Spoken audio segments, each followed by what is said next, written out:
दोस्तों, आपने एक छोटे से जमीन के टुकड़े के लिए दो देशों को आपस में लड़ते कई बार सुना होगा, मगर क्या आपने कभी ऐसी जमीन के बारे में सुना है जिस पर कोई भी देश अपना दावा तक नहीं करना चाहता?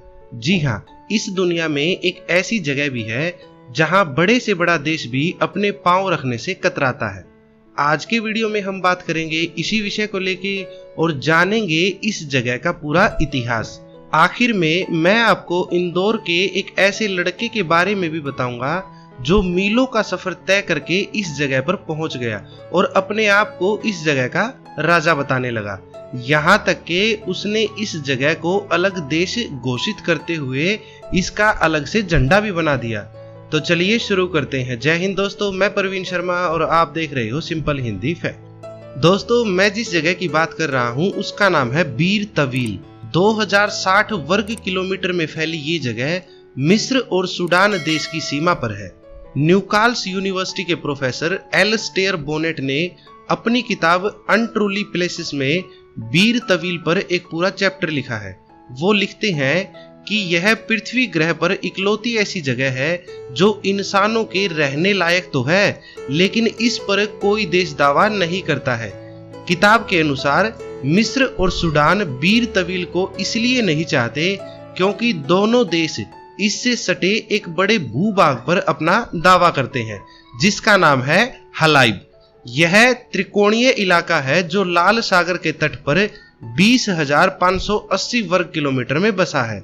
ब्रिटिश शासनकाल में दोनों देशों के बीच दो सीमाएं तय की गई थी। पहली सीमा 1899 में और दूसरी सीमा 1902 में तय की गई थी। 1899 में दोनों देशों के बीच 1239 किलोमीटर लंबी सीधी सीमा रेखा तय की गई थी, जिसमें बीर तवील और हलाइब को अलग अलग भूभाग बताया गया था। मिस्र इस सीमा संधि को स्वीकारने को तैयार हो गया था और बीर तवील को सूडान के हवाले करने को राजी हो गया था, जबकि आर्थिक रूप से फायदे वाले हलाइब को वो अपने पास रखना चाहता था। 1902 में एक नई सीमा तय की गई जो पहले लिए गए फैसले के एकदम विपरीत थी। फैसले में बीर तवील को मिस्र और हलाइब को सूडान के हवाले किया गया था। ब्रिटिश शासकों का कहना था कि नए फैसले में दोनों भूभागों को जातीय और भौगोलिक समानताओं के आधार पर बांटा गया था। मिस्र को नए फैसले पर आपत्ति थी और उसने इसे स्वीकारने से मना कर दिया। सूडान ने भी हलाइब की चाहत में बीर तवील को नहीं अपनाया। 90 के दशक के शुरुआती सालों में सूडान ने हलाइब में तेल शोधने की अनुमति दी। मिस्र ने इसका विरोध किया और 1899 में हुए फैसले का हवाला देते हुए इलाके पर कब्जा कर लिया। सूडान ने 2010 में एक नई रणनीति बनाई। उसने हलाइब में घुसने की कोशिश की और स्थानीय लोगों को सूडान के चुनाव में वोट डालने के लिए कहा, लेकिन स्थानीय लोगों और अधिकारियों ने सूडान को इलाके के अंदर घुसने से मना कर दिया।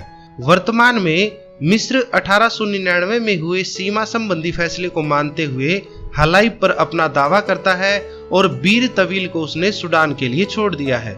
सूडान बीर तवील को इसलिए नहीं अपनाता है क्योंकि अगर वो ऐसा करता है तो हलाइब पर उसका दावा खारिज हो जाएगा और मान लिया जाएगा कि वो 1899 की संधि से संतुष्ट है। अब बात करते हैं उस शख्स के बारे में जो अपने आप को यहाँ का मालिक बता रहा था। दोस्तों, इंदौर के रहने वाले सुयश दीक्षित ने 2017 में खुद को इस जगह का शासक घोषित कर दिया था। सुयश दीक्षित ने इस जगह को किंगडम ऑफ दीक्षित का नाम दिया था। साथ ही अपने देश का झंडा भी यहाँ लगा दिया। इतना ही नहीं, भाई साहब ने एक वेबसाइट भी बनाई और लोगों को यहाँ की नागरिकता लेने और निवेश करने के लिए भी कहा गया। हाँ, ये बात अलग है कि उनको किसी ने सीरियस नहीं लिया और खुद भी वो यहाँ ज्यादा दिन तक नहीं टिक सका।